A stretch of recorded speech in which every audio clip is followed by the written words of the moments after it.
واستغفر الله لكم الفاتحة. أعوذ بالله من الشيطان الرجيم. بسم الله الرحمن الرحيم. الحمد لله رب العالمين أنعمت عليهم غير المغضوب عليهم. آمين. Faslun alladhi yalzamu lil mayyit arba'u hisal, yaitu keharusan bagi mayit ada 4 perkara, ada 4 hal. Yang pertama, ghusluhu. Yang kedua, wa takfinuhu.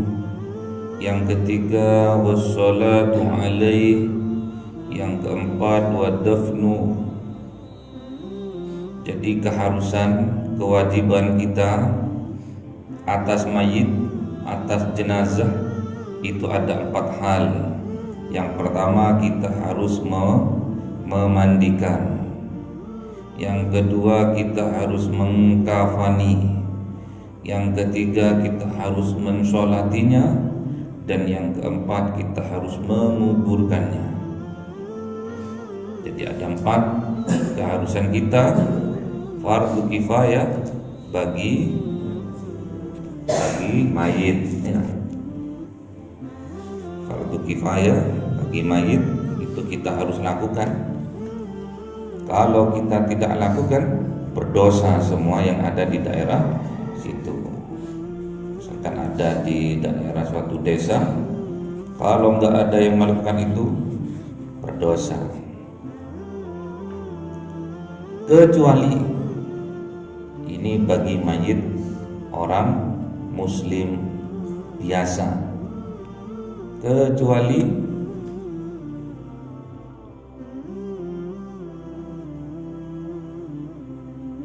mayit orang mati syahid. Mayit orang mati syahid dalam peperangan, gak usah dimandikan, langsung dikafani dengan baju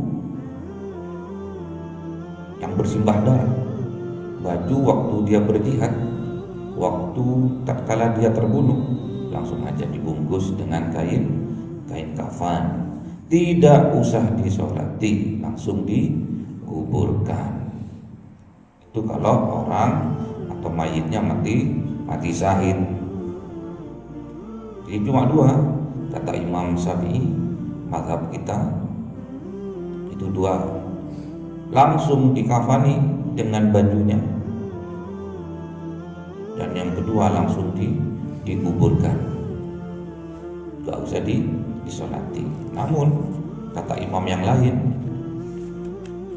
disunahkan untuk disolati. Kalau kata Imam Syafi'i, cukup 2 saja, dikafani langsung dikuburkan, karena sudah mati syahid. Sudah mati syahid, sudah surga ya. Gimana dalam hal sekarang ini, masa pandemi, orang yang meninggal dengan membawa la ilaha illallah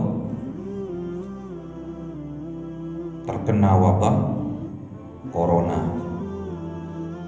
Yang penting di hatinya ada kalimat la ilaha illallah, meyakini, bersyahadat dalam keadaan Islam, dalam keadaan mukmin, terus dia terserang wabah penyakit virus corona,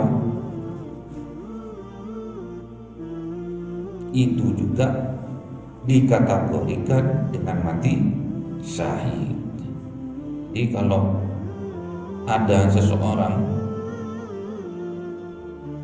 kena virus, kena wabah, itu dikategorikan mati syahid apabila orang itu beriman. Kalau orang kafir, walaupun dia kena virus corona, ya tetap mati sangit ya.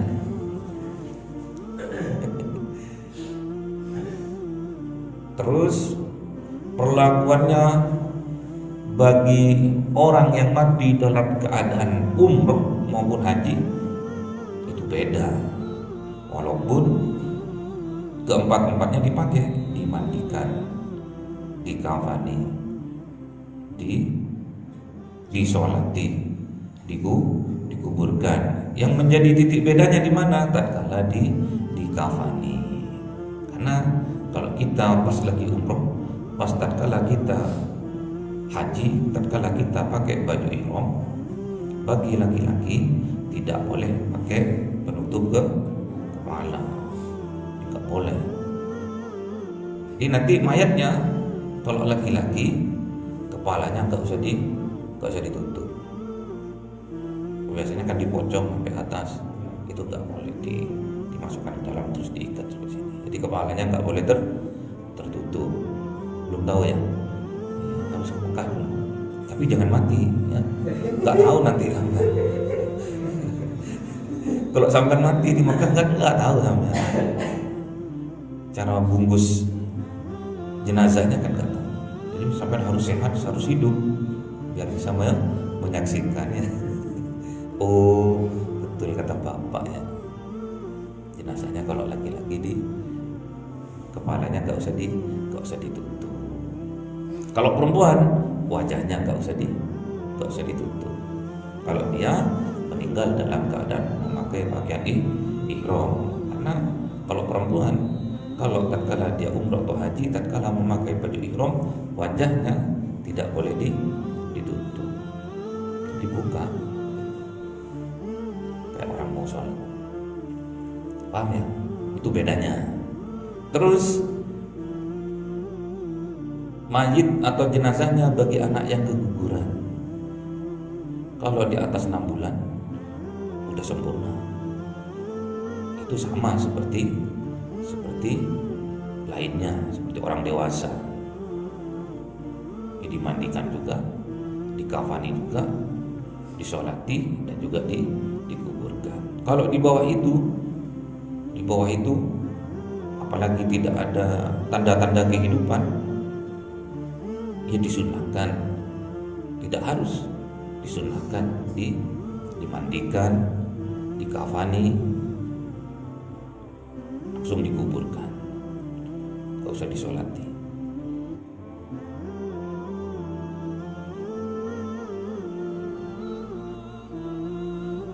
Terus bagi jenazahnya orang kafir dhimmi, boleh dimandikan, boleh dikafani, boleh haram disolati, dikuburkan. Bagi mayatnya orang kafir harbi, orang kafir yang memerangi orang Islam, dibuang aja, langsung kasihkan buaya ya, kasihkan macan ya.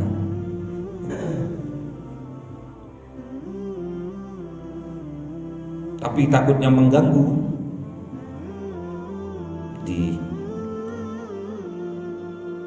diharuskan untuk dikuburkan.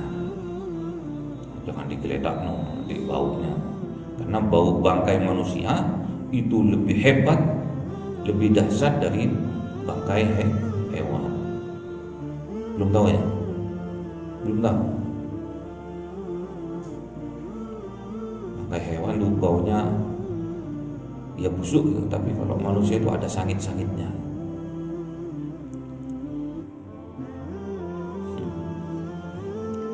Paham ya?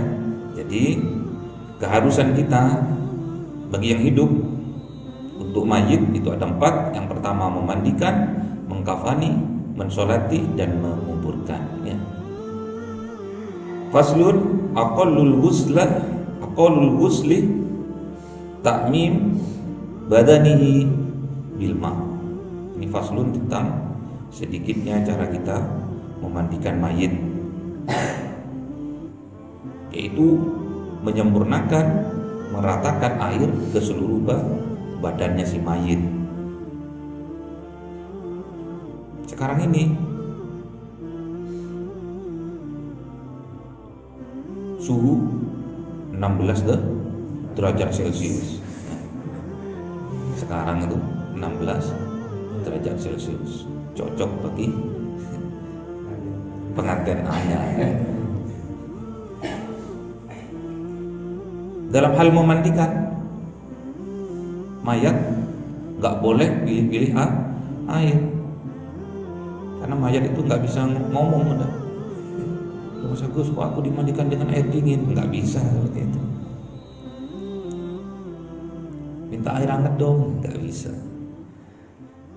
Pakai air dingin, air biasa pada umumnya. Makanya sampean sekarang belajar beradaptasi,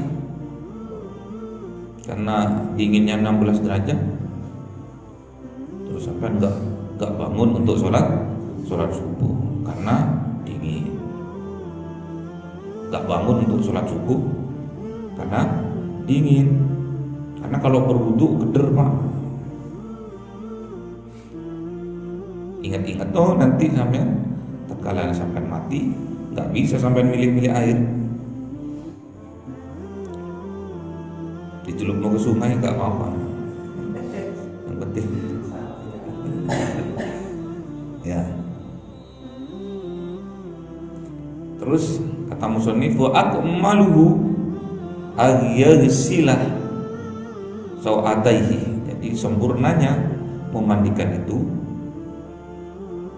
yaitu membersihkan sawataihi, dua kemaluan di dubur dan kubul. Jadi supaya kotorannya itu keluar,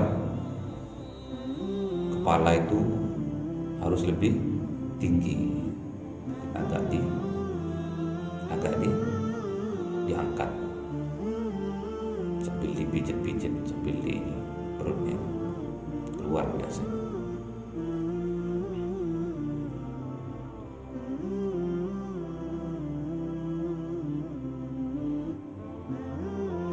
Wa yuzilal qadharah min anfi. Qadharah itu kotoran, bukan kepastian. Kalau kepastian qadharah. Kalau ini zal qadharah min anfihi, dari kedua hidungnya.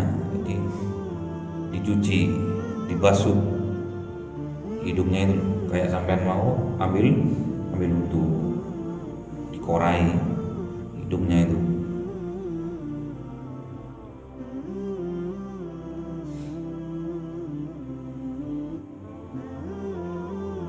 Wa ayyuwaddi'ahu, dan disunahkan untuk diwudui. Disunahkan untuk diwudui. Berkaitan dengan ini juga, bagi wabah yang kena wabah corona itu nggak usah diwudui, karena kemudaratannya lebih besar. Banyak sekarang perawat farmasi yang direkrut dengan gaji 6 juta tiap bulan. 6 juta itu sedikit itu. Kalau yang S1 katanya 10 juta. Terus kalau dokter 20 juta. Ada juga tugasnya untuk mengimami sholat. Karena yang imami sholat banyak yang mati.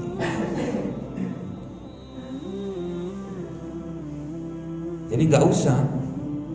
Kalau memang itu wabah itu mudaratnya lebih besar, ya cukup dikafani, langsung dikuburkan. Nggak usah ini takut virusnya menyebar. Nggak usah dimandikan, apalagi ditayamumi, lucu ya. Ajarannya siapa itu? Berarti mayit udah dikafani terus ditayamumi luarnya, memaksakan kehendak, nggak ngaji, nggak usah. Kalau kena wabah pasti dia itu dikategorikan mati syahid. Apalagi berbahaya virusnya itu, bisa menular. Gak usah, langsung aja dibungkus, dikafani, terus dikuburkan.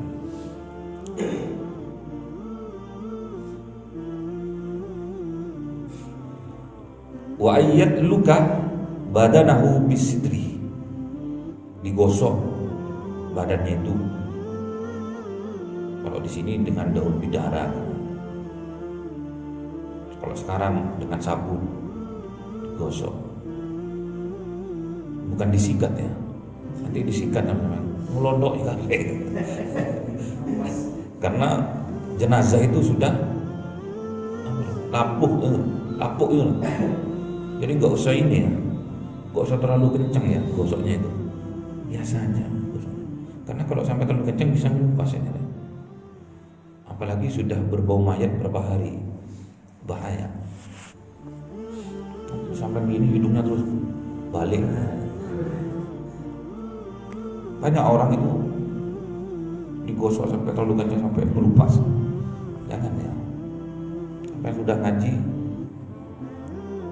harus dipraktekkan. Besok minggu depan saya undang Pak Mudin di sini untuk praktek mengkafani. Biar sampai tahu praktek mengkafani.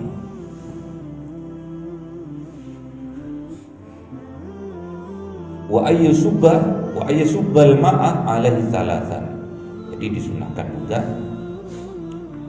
menyirami atas mayit itu 3 kali siraman ya. Itu kesempurnaannya memandikan mayit.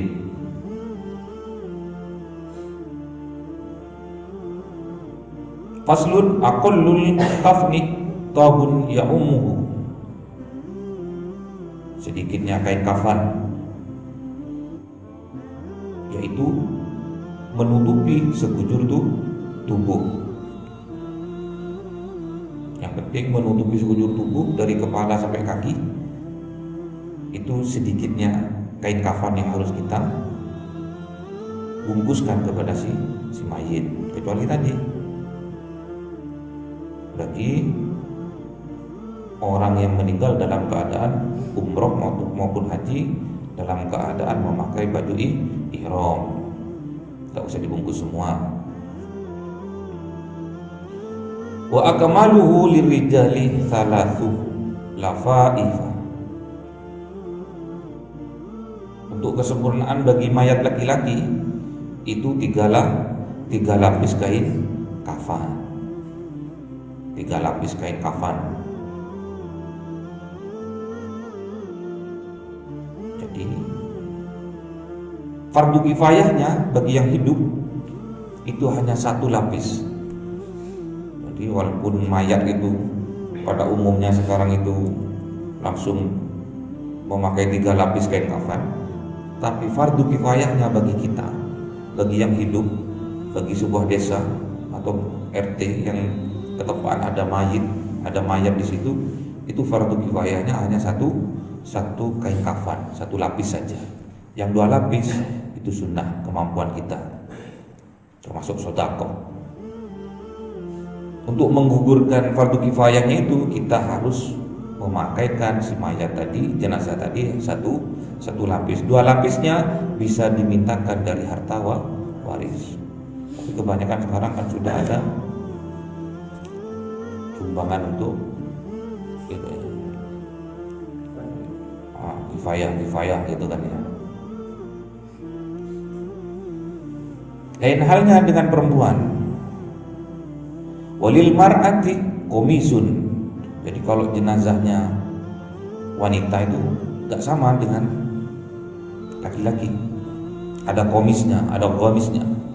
Ada baju kurung dari leher sampai ke kaki, ada baju. Wahimarun, ada juga himar, apa itu? Kerudungnya. Ada juga. Kalau laki-laki nggak usah ya. Ini B mak, ini mak. Tak laki enggak perempuan. Enggak. Wa izarun itu dari pusar ke lutut. Walifafatani, baru habis itu dilapisi oleh dua kafan, ya, baru dibungkus dengan 2 lapisan kain kafan, ya. Jadi nggak sama pelokannya, nanti kita praktek cara memandikan. Siapa yang mau dimandikan solihin nantinya, dimandikan sentil. Ya. Kebanyakan juga di masyarakat itu dalam hal memandikan, bagi jenazah laki-laki itu yang memandikan ke keluarganya nomor 1 itu mahramnya, atau masyarakat umum tapi laki-laki. Boleh juga yang memandikan itu sebetulnya istrinya, boleh. Kalau memang sudah nggak ada lagi laki-laki, mati semua, tinggal perempuan. Terus kalau jenazahnya itu perempuan, nah ini yang banyak salah di masyarakat. Pokoknya repot, karena perempuan itu riskan, ya, karena berkaitan dengan aurat. Juga tatkala kita memandikan jenazah laki-laki itu harus dari pusar sampai lutut itu harus tertutup, harus dikasih sarung, harus dikasih sarung. Terus juga tempatnya harus tertutup, diincang-incang biar cilik, enggak boleh. Ya. Terus bagi jenazah perempuan itu harus tertutup dari atas sampai kaki dengan kain basah, itu ditutupi. Terus yang memandikan ya keluarganya yang mahram, khususnya perempuan. Suaminya juga boleh memandikan.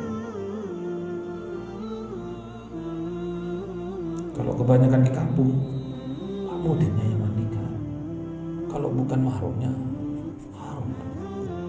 Karena seluruh tubuh perempuan itu aurat, dan semua tubuh perempuan itu dari ujung rambut sampai ujung kaki bisa membagikan syahwat. Ayo lagi sing mati. Oh kan? Ayu, putih, tinggi, bahenon, ya.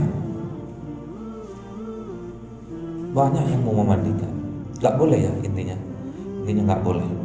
Kalau bukan mahramnya nggak boleh. Sampai sebagian ulama itu saking memuliakan seorang perempuan, kalau memang nggak ada mahramnya, kalau memang nggak ada perempuan untuk memandikannya, tidak usah dimandikan, langsung dikafani, disolati, nggak usah disolati, langsung dikuburkan. Kalau memang nggak ada, perempuannya mati semua di daerah itu, misalkan, terus cuma laki-laki tok, untuk memuliakan jenazah perempuan, untuk meninggikan derajat seorang perempuan, supaya auratnya tidak ketahuan, tidak terbuka, itu tidak usah dimandikan, langsung dikafani saja. Tak boleh, karena Pak Mudin dan krunya itu kalau nggak memandikan nanti nggak dapat upah, nggak boleh ya. Banyak sebetulnya kalau ingin dibahas, apalagi zaman sekarang, yang perlu disempurnakan lagi. Makanya ngaji, sampean sudah ngaji, nanti terkena sampean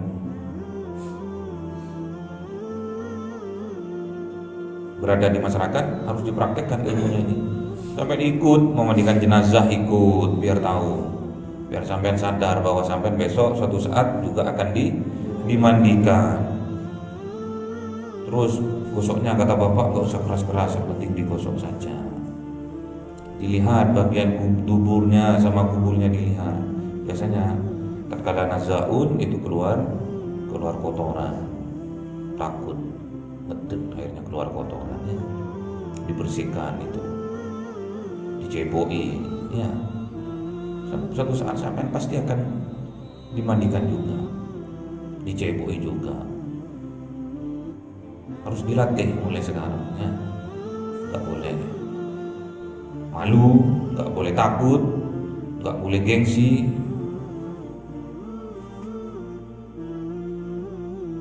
Kalau sampai nanti belajar memandikannya digosok terlalu kenceng, besok jenazahnya sampai juga digosok terlalu kenceng juga. Biar sadar kita, karena orang mati itu sebuah hudan, sebuah petunjuk bagi kita yang hidup, yang tidak dapat berbicara ya. Semoga ilmu yang kita pelajari membawa manfaat dari dunia sampai akhirat, mengangkat derajat kita, mengangkat derajat orang tua kita di sisi Allah, dan kita bermohon kepada Allah nanti tatkala kita di akhir hayat kita diwafatkan oleh Allah, orang tua kita juga diwafatkan oleh Allah, keluarga kita juga diwafatkan oleh Allah, diwafatkan dalam keadaan husnul khatimah. Al-Fatihah. A'udzubillahi minasyaitonir rajim. Bismillahirrahmanirrahim. Alhamdulillahirabbil alamin. Rahmanirrahim. Maliki yaumiddin.